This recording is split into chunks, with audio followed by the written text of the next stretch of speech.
Yeah. Undercarriage, and they said if he wasn't, it was good. So they just put him as a command Hummer driver.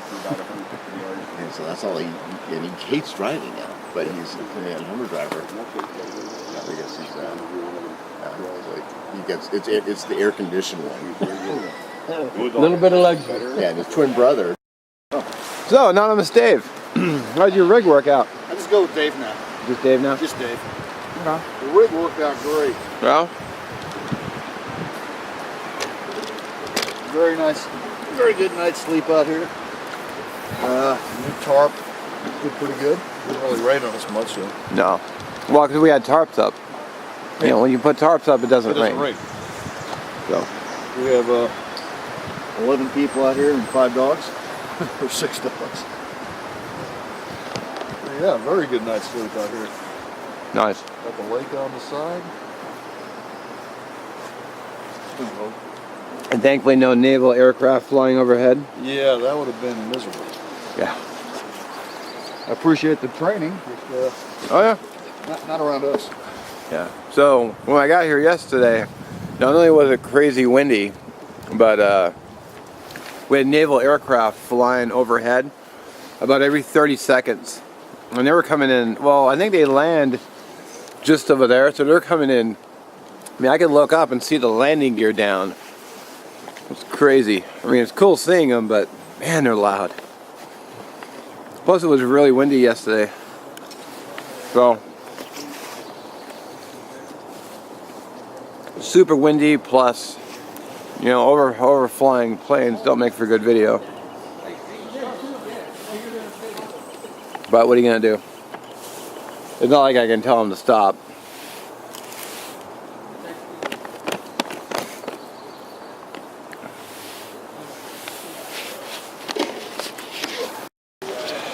Well, camp's broken, hammock's put away. It's actually already in the car. Gotta say some goodbyes, and I gotta head on home. Got some family stuff today, so just an overnighter. Had fun though, good times. Throw a big thank you out there to Bruce from Nature Calls for hosting this event. Thank you, Bruce. Appreciate it. Just gotta do my goodbyes and hit the road. So we got hammock here, Dave's rig here, hammocks down here. There's 1, 2, 3, 4. This one here, this one over here, and then that one over there. And then the communal camp with a communal tarp. Crooked camera.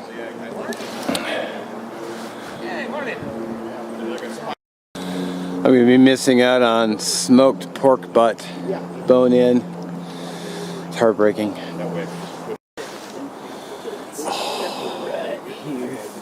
Can you hear that cracking? That's my heart breaking right now. Oh, why is that? I gotta take off soon.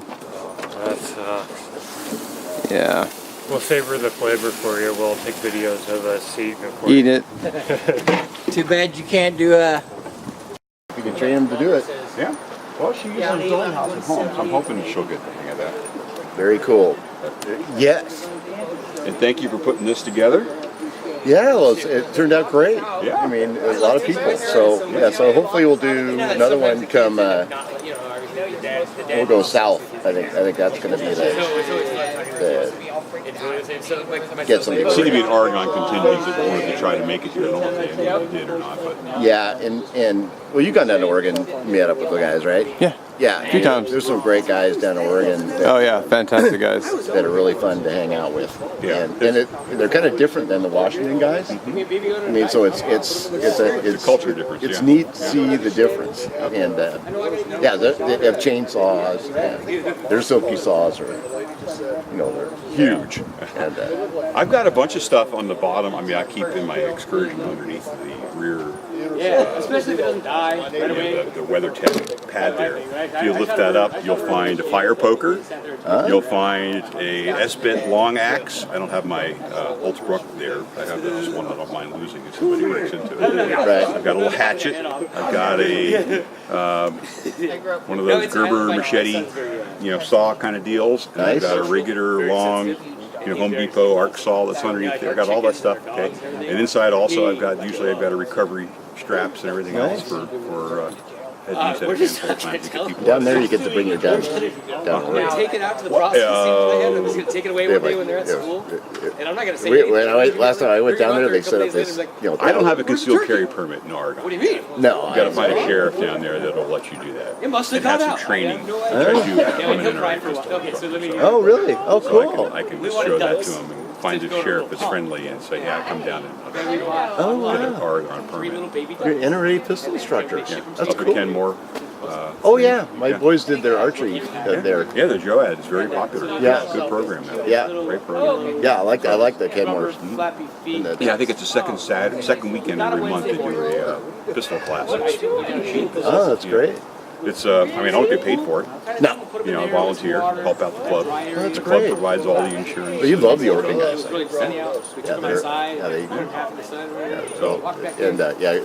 Casey, Coyote Works. Well, there's a couple of Oregon guys I compete against in Bullseye World, so it's like I don't even know. There's a Casey. Yeah, Casey's he's a rated. Okay. Yeah, he just did a whole thing on he does a lot of stuff on how to properly hold guns and stuff like that. Yeah, I do a little bit of rifle. Play with shotgun because my son likes it, and I like to shoot birds. Yes. It's very rare, but play with plays, although I'm not that good at it. I should take the shotgun class at Kenmore sometime. Yeah. And just find out what I'm doing wrong. That's I've right. been doing something wrong for a very long time. I'm going to have to break that habit. I go and do those tournaments, but I'm a hunter, and everybody at the tournament says you hunt. Oh yeah. And because that's the way I shoot. Because they all know exactly where everything's coming out. Right. And so it's all Yeah, even in 5 memory. Yeah, even It's in all 5 state, memory. you know where it's all going, right? And I show up and I'm all instinct. And they try telling me things. I'm like, I appreciate you trying to tell me. I'll try it, but it's just not what I do. So My son and I tried 5 stand once, first time we ever tried it. And we actually shot, because we had a guy, it was late in the day, this fellow had been shooting 5 stand for years, older fella, came along, and he stopped by each one and says, this guy's going across here like this, you want to lead it by about 3 feet? yeah, it's like I know everything. And we got the same scores on a 5 stand, not knowing what we were doing as we were on a regular trap. Yeah. And it was because he had this, and he was giving us this guidance. Now, if I could have remembered half of what he told me, I would be really Oh yeah, they're really great. They're like, okay, it's going to come in here, it's going to be right here, and then you pick it up here, and then you lead it here, and you shoot it there. Here's a double, pick it up there, and then you're going to pick it coming across. Okay. So it was just, in the cards on 5 stand, you pick a card and you get a different sequence. Yeah. And what number you pick out of the 25. There's 25 different sequences. Very challenging, very humbling. It's like, okay, I just don't know how to shoot a shotgun. I didn't realize that, so I have to go learn to do it. Well, my buddy, he's a quadriplegic, and he's rated. He was a nationally ranked quadriplegic shooter. Okay. And so he's like, we got to go practice. And so we show up, it's a tournament. Does he shoot indoor or air there's an Olympic paraplegic. No, he's a 5 stand. Okay, Yeah. okay. So and we hunt regularly together. Yeah, I don't know any of the Olympic shotgun guys. I used to play with a free pistol and an air pistol. Oh, wow. Actually did go shoot the Olympic qualifiers in 2008. Oh, wow, cool. Free pistol. I'd never get that good with air pistol. And I was happy to finish middle of the pack. Well, the English guys, they don't get guns. They're really into air. Yeah. Yeah. Right. Yeah. So were the Chinese and the Yeah. There's a Japanese fellow who basically practiced with airsoft. Came over and won one of the Bianchi Cup events. Wow. Okay, he had basically, I don't know if he was able to get down to Australia and do some training, but they're restricted there too. But he basically had to come here a couple weeks ahead of time, learn how to shoot a real gun. And he went out after practicing with airsoft. That's awesome.